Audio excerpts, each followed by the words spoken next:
Hello friends, welcome to series explain. आज मैं explain करूंगी ओ नेगेटिव सीरीज का एपिसोड 24। अब तक हमने देखा पियन फुन के बारे में प्रेम को सब कुछ पता चल जाता है। वो अब उनके बारे में सारा सच जानती है। आगे प्रेम हाउस में बिल्कुल शांत बैठी हुई थी। पियन फुन उसे देखकर चौंक जाते हैं। वे प्रेम से पूछते हैं कि वो यहाँ कब आई और किसी को बताया भी नहीं। प्रेम कहती है, मैं बस थोड़ी देर पहले ही आई हूँ। मैंने तुम्हें कई जगह ढूंढा लेकिन तुम लोग नहीं मिले और मैं बीच पर भी गई थी। फुन कहती है, शायद तुम गलत डायरेक्शन में ढूंढ रही थी। हम लोग वही थे, बस तुम हमें देख नहीं पाई। मुझे तो लगा था तुम यहाँ नहीं आओगी। अब प्रेम कहती है, मैंने तुमसे कहा था कि मैं यहाँ जरूर आऊंगी और मैं तुम्हारे लिए यहाँ आ भी गई। मेरे ख्याल से मैं थोड़ी लेट हूँ। तुम सबने तो ड्रिंक भी कर लिया है। फुन कहती है, नहीं, पियन और मैंने तो थोड़ी सी ड्रिंक की थी। हम बिल्कुल भी नशे में नहीं है। अब फुन सबके लिए ड्रिंक लेने जाती है। अब प्रेम पियन से कहती है, इस हिसाब से अगर तुमने ज्यादा ड्रिंक किया होता तो तुम नशे में कोई भी गलती कर सकते थे। वो जानबूझकर नहीं माना जाता। प्रेम इनडायरेक्टली पियन को बीच वाली बात ही कह रही थी, लेकिन वो किसी से भी बीच वाली बात डिस्कस नहीं करती। पियन तो काफी शॉक था। वो अभी भी सोच रहा था कि जरूर प्रेम ने सब कुछ देख लिया है, इसीलिए वो ये सब कह रही है। अब उन सबके लिए ड्रिंक लाती है। वे सब ड्रिंक करने लगते हैं। वहाँ प्रेम बहुत ही ज्यादा अपसेट थी। वो वहाँ बहुत ड्रिंक करती है। पियन और फुन उसे देख चिंता में थे और हैरानी में भी, क्योंकि प्रेम बहुत ही ज्यादा सैड दिख रही थी। अब अगले दिन हम देखते हैं कि फुन प्रेम साथ में ही सोए थे। फुन अब जाग जाती है। वो अब क्लीनिंग करने लगती है। आगे पियन उससे बात करता है। वो कहता है, मुझे लगता है कि प्रेम ने हमें रात को बीच पर देख लिया था, लेकिन वो हमें बता नहीं रही। मैं उसके लिए थोड़ा सैड फील कर रहा हूँ। अब फुन उसे कहती है, हमने कुछ भी गलत नहीं किया। दो लवर्स के बीच में जो कुछ होता है वो उसने देख लिया तो क्या हुआ। तुम प्रेम के बारे में इतना क्यों सोच रहे हो? मुझे उससे कोई फर्क नहीं पड़ता कि वो क्या सोचती होगी। आखिरकार हम रिलेशनशिप में हैं, तो तुम डर क्यों रहे हो? अब वो पियन से गुस्सा हो जाती है। पियन उसे समझाता है, मैं तो बस तुम्हारे लिए चिंता में हूँ। क्या पता प्रेम और तुम्हारे बीच मिसअंडरस्टैंडिंग स्टार्ट हो जाए। हमें उससे बात करनी चाहिए। अब वो फुन को मना लेता है। दोनों साथ में अब बहुत खुश थे। उधर प्रेम भी जाग चुकी थी। वो बहुत ही ज्यादा सैड थी। उसका दिल तो टूट चुका था। वो वहाँ अकेले साइलेंटली बहुत रोती है। अब आगे फुन प्रेम के पास जाती है। प्रेम का मूड अभी भी ऑफ था। वो फुन से हेडेक की मेडिसिन लेती है। फुन उसे कहती है, मैंने आज तक तुम्हें इतना सैड नहीं देखा जितना तुम कल रात को थी। क्या तुम मुझे कारण बता सकती हो? प्रेम उसे कुछ भी सच नहीं बताती और ऑफिस के काम का बहाना बनाती है कि मुझे अभी बहुत सारा डिजाइनिंग का काम करना है, इसीलिए मैं सैड थी। अब आगे वो कहती है, मैं अब यहाँ ज्यादा देर नहीं रुक सकती, मुझे ऑफिस भी जाना है। फुन उसे रिक्वेस्ट करती है कि तुम तो रात को ही आई थी और इतनी जल्दी जाना चाहती हो, लेकिन प्रेम नहीं मानती, क्योंकि वो अपने आप को और हर्ट नहीं करना चाहती। अब फुन मान जाती है और कहती है, ठीक है, फिर हम थोड़ी देर में सब साथ में यहाँ से निकलेंगे, जब तक तुम थोड़ा रेस्ट कर लो। प्रेम अभी भी बस पियन के बारे में ही सोच रही थी। अब वे तीनों वहाँ से जाने के लिए रेडी हो जाते हैं। वहाँ फुन कार ड्राइव करती है। पियन अभी भी सोया हुआ था। अब फुन जानबूझकर पियन को टच करते हुए कहती है, तुम कितने ज्यादा थक गए हो। मुझे पता है ये सब कल रात की वजह से है, इसीलिए तुम इस समय भी सो गए। फुन प्रेम को जेलस फील करवा रही थी। वो उसे दिखाना चाहती थी कि पियन उसका है, ना कि प्रेम का। वो प्रेम को कहती है कि तुम भी सो सकती हो, मुझे पता है तुम अभी भी बहुत टायर्ड हो, लेकिन प्रेम मना कर देती है। हम देखते हैं कि पियन बस सोने का एक्टिंग कर रहा था, ताकि कार में फुन कोई अजीब हरकत ना करे जिससे प्रेम को दुख हो। अब फुन प्रेम को घर ड्रॉप कर देती है और कहती है, हम अगली बार बीच वाले हाउस में ज्यादा दिन रुकेंगे, इस बार तो हमने कुछ भी नहीं किया। प्रेम कहती है, हाँ, मैं भी आने की कोशिश करूंगी। अब वो अपने घर में चली जाती है। आगे हम देखते हैं फुन पियन कार में साथ होते हैं। पियन मन ही मन बस प्रेम के बारे में ही सोच रहा था। वो बहुत ही ज्यादा सैड था। वो प्रेम से अकेले में बात भी करना चाहता था, लेकिन उसे अब तक फुन ने अकेला ही नहीं छोड़ा। वो फुन को काम का बहाना बनाते हुए कहता है, तुम मुझे प्रेम के घर के पास भी छोड़ सकती थी। तुम्हारे पास भी तुम्हारे डिजाइनिंग पेंटिंग का इतना काम है, फिर भी तुम मेरे लिए ड्राइव कर रही हो। अब फुन कहती है, नहीं, मैं बिल्कुल भी थकी नहीं हूँ और मैं अपने पेंटिंग का काम तो बाद में भी कर सकती हूँ। क्या तुम रास्ते में प्रेम से मिलने की सोच रहे थे? शायद तुम अभी भी उसी के बारे में सोच रहे हो। क्या मैं सही कह रही हूँ?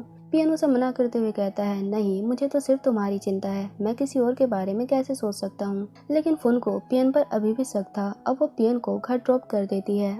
आगे पियन अपने रूम में था। वो प्रेम को कई बार कॉल करता है, लेकिन वो नहीं उठाती। हम फ्लैशबैक में देखते हैं कि जब फुन ने पियन को घर ड्रॉप की थी, तब पियन सबसे पहले प्रेम के घर गया था। वो उससे उस रात के बारे में बात करना चाहता था, लेकिन प्रेम ना तो उससे मिलती है और ना किसी कॉल का जवाब देती है। अब प्रेजेंट में पियन प्रेम को एक मैसेज लिखता है कि मुझे पता है मैंने गलती की है, लेकिन मैं क्या करूँ, मुझे हर बार लास्ट में अपनी गलती का रियलाइज होता है। मैं बहुत ज्यादा स्टूपिड हूँ, लेकिन प्लीज एक बार तो मुझसे बात करो, मुझे सिर्फ एक चांस दे दो अपनी सफाई देने का, लेकिन उधर से प्रेम का कोई रिप्लाई नहीं आता। पियन बहुत ही सैड था। अब फुन उसे बीच वाली फोटोज भेजती है जो उन्होंने साथ में खींचे थे, लेकिन पियन का मूड अभी भी ऑफ था। अब नेक्स्ट डे स्टार्ट हो जाता है। फन ग्रुप में सबसे कहती है क्यों ना हम शाम को गो के बार में मिले, मुझे तुम सबको एक न्यूज़ बतानी है जो बहुत ही इंटरेस्टिंग है। सारे फ्रेंड उसे कहते हैं कि उन्हें आज बहुत ज्यादा काम है, वो बहुत बिजी हैं, लेकिन फिर भी हम शाम को आने की कोशिश करेंगे। आगे फन पियन को कॉल करती है। पियन उसका कॉल देखकर बिल्कुल भी खुश नहीं था, लेकिन उसे बात करनी पड़ती है। फन उसे पूछती है कि तुम मेरा कॉल क्यों नहीं उठा रहे। पियन कहता है बस मैंने देखा नहीं था। आगे फन कहती है क्या हम शाम को मिल सकते हैं। पियन उसे कहता है मैं बहुत बिजी हूँ। प्रेम चोम्पू भी बहुत बिजी है, अगर वे आएंगे तो मैं भी आऊंगा। फन कहती है उनके आने या ना आने से तुम्हें इतना फर्क क्यों पड़ रहा है, मैं सिर्फ तुमसे मिलना चाहती हूँ। लेकिन पियन तो फन से बिल्कुल भी मिलना नहीं चाहता था।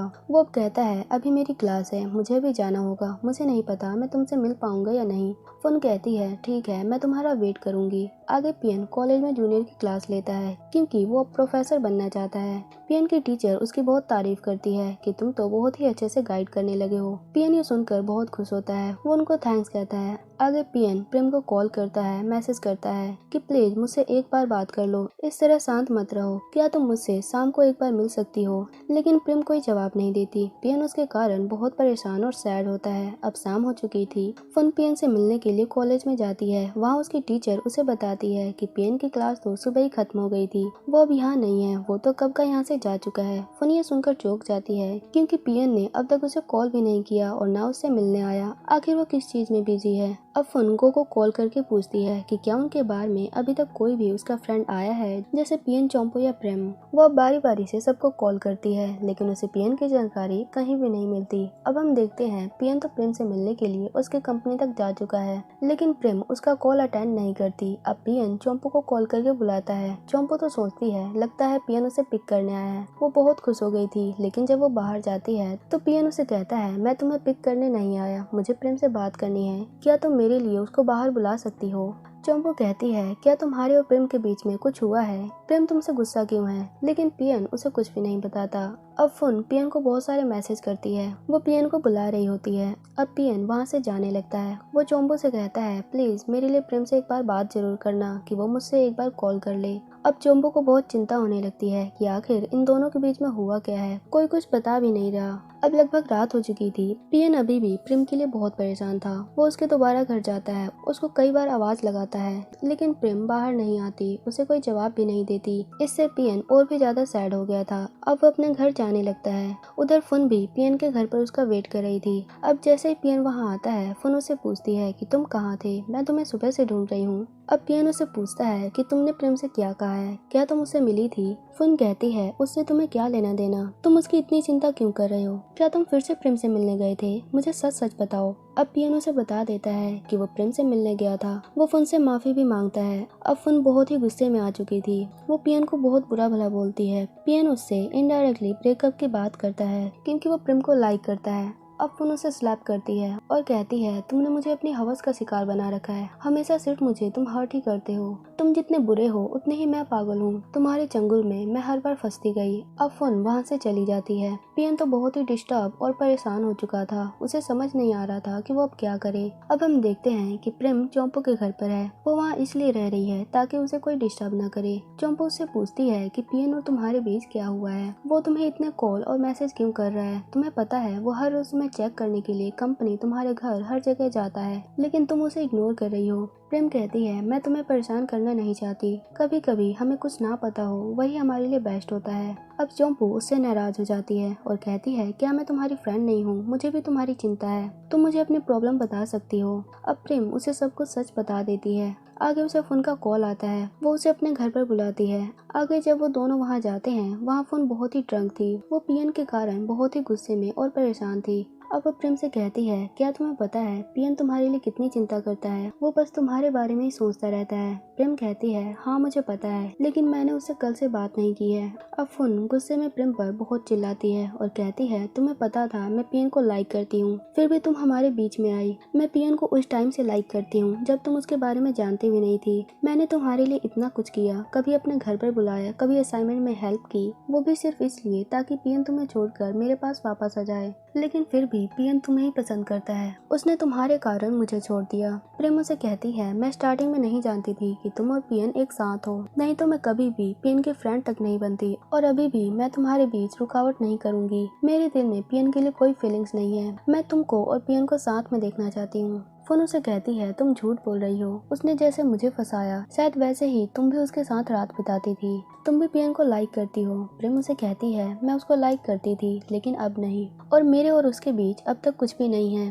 प्रेम और फुन पियन के कारण बहुत दुखी थे, दोनों का दिल टूट चुका था, सब वहाँ बहुत रो रहे होते हैं। अब फुन प्रेम को कहती है प्लीज अगर पियन का कॉल आए तो उसे जरूर कहना कि मुझे भी एक बार कॉल कर ले, मैं उसके बिना नहीं रह सकती। आगे प्रेम और चोम्पू घर आ चुके थे। प्रेम कहती है क्या मैंने सच में कुछ गलती की है, सब कुछ मेरे कारण हो रहा है। फुन मेरे कारण कितनी दुखी है, मैं उसे खोना नहीं चाहती। अब चोम्पू उसके गले लग जाती है, उसे समझाती है कि उसने कुछ भी गलत नहीं किया। उधर पियन अपने घर पर होता है, वहाँ उसके पेरेंट्स भी उसके साथ थे, वो पियन का दर्द साफ साफ देख सकते थे। अब वो उससे उसकी प्रॉब्लम पूछते हैं। पियन उन्हें सब कुछ सच सच बता देता है और कहता है मुझे समझ नहीं आ रहा मैं क्या करूँ, मैं अपने फ्रेंड और ग्रुप को बर्बाद करना नहीं चाहता, सब के सब मेरे कारण दुखी हैं। उसके पेरेंट्स उसे एडवाइस देते हैं कि उसे अपने दिल की ही सुननी चाहिए और सोच समझकर डिसीजन लेना चाहिए, क्योंकि ये दिल की बीमारी है, दोनों तरफ से इंसान को खत्म कर देती है। अब हम देखते हैं तीनों फ्रेंड पियन प्रेम फुन अपने दिल के दर्द प्यार के कारण बहुत परेशान थे, वे सब बहुत रोते हैं, सब के सब बहुत ही ज्यादा हर्ट हो चुके थे।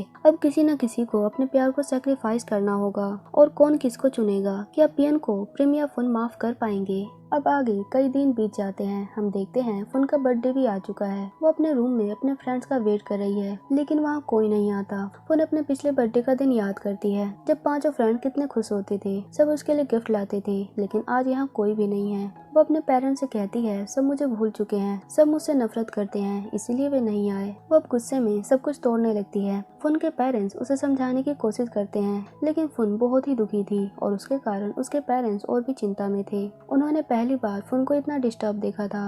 उधर प्रेम और चोम्पू कॉलेज में होते हैं, वो वहाँ इवेंट की तैयारी करवा रहे थे जो कॉलेज में जल्दी होने वाला है। अब प्रेम चोम्पू को कहती है आज फुन का बर्थडे है और हम में से कोई भी उसके पास नहीं गया इवेंट की तैयारी के कारण, हम सुबह से इस चीज में लगे हुए हैं, ऐसा करो तुम अब फुन के पास चली जाओ, वो हमारा अभी भी वेट करती होगी, मैं ये काम खत्म करके आऊंगी। अब चोम्पू फुन के घर के लिए निकल जाती है और प्रेम दोबारा इवेंट के काम में लग जाती है। अब पियन भी प्रेम से मिलने के लिए वहाँ पहुँच जाता है। प्रेम उससे दूर जाने लगती है। पियन उसे कहता है प्लीज मुझसे दूर मत जाओ, तुम्हें पता है ना मैं सिर्फ तुमसे प्यार करता हूँ और तुम भी मुझे लाइक करती हो, फिर भी अपनी फीलिंग्स छुपा रही हो। प्रेम उसे फुन के पास जाने को कहती है क्योंकि फुन को अभी उसकी ज्यादा जरूरत है, लेकिन पियन कहीं नहीं जाता। वो बार बार कहता है मैं सिर्फ तुमसे प्यार करता हूँ, फुन से नहीं, मेरा दिल सिर्फ तुम्हें चाहता है। अब प्रेम कहती है तुम सब कुछ गलत कर रहे हो, मुझे अकेला छोड़ दो। अब वो वहाँ से जाने लगती है, लेकिन पियन उसे रोक लेता है। अब वे दोनों रोड पर आ चुके थे। उधर फुन भी पियन प्रेम को देखने वहाँ आ चुकी थी, वो भी बहुत गुस्से में और दुखी थी।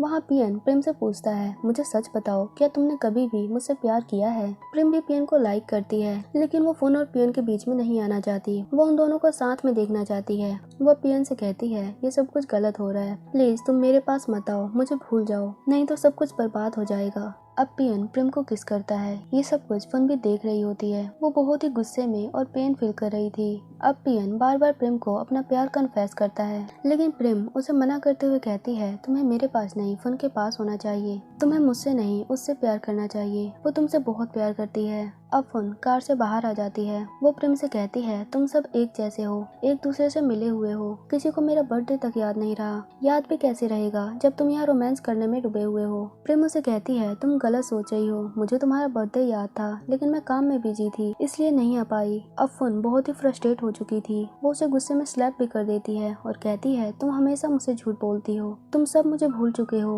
वहाँ सबके आंखों में आंसू थे, सबके दिल टूट चुके थे। अब प्रेम कहती है तुम्हें पता है मैं तुम्हारे तुम्हारा बर्थडे कभी नहीं भूल सकती, क्योंकि आज के दिन ही मेरी मॉम मुझे छोड़कर गई थी, यानी उनकी डेथ हुई थी। अब प्रेम वहाँ से रोते हुए चली जाती है। उसके लिए दिन बहुत ही दर्दनाक था, लेकिन फिर भी उसे कोई समझ नहीं पा रहा था। अब पियन भी उसके पीछे जाने लगता है, लेकिन फोन उसे रोक लेती है और कहती है तुम्हें सिर्फ उसकी चिंता है, जाओ जाओ तुम उसको संभालो। पियन कहता है तुम्हें हुआ क्या है, तुम ये सब क्यों कह रही हो। अब फोन कहती है तुम प्रेम को इतना प्यार करते हो कि तुम मुझे भी भूल गए। तुम मेरे बॉयफ्रेंड बनने के लिए तैयार क्यों हुए थे जब तुम्हें मेरा दिल ही तोड़ना था। वो वहाँ बहुत रोती है। अब पियन उससे माफी मांगता है और कहता है मैंने आज तक तुम्हारे साथ जो भी किया, तुम्हें हर्ट किया, उसके लिए मुझे माफ कर दो। मैं आज तक कोई भी चीज टाइम पर डिसाइड नहीं कर पाया, ये सब कुछ मेरी गलतियों के कारण हो रहा है। अब फोन उसे कहती है ठीक है तुमने ये सब गलती से किया, लेकिन मैं तुम्हें एक चीज बताना चाहती हूँ कि मैं प्रेग्नेंट हूँ। वो ये कहकर वहाँ से चली जाती है। पियन ये सुनकर शॉक्ड हो जाता है। वो बहुत ही ज्यादा परेशान हो चुका था।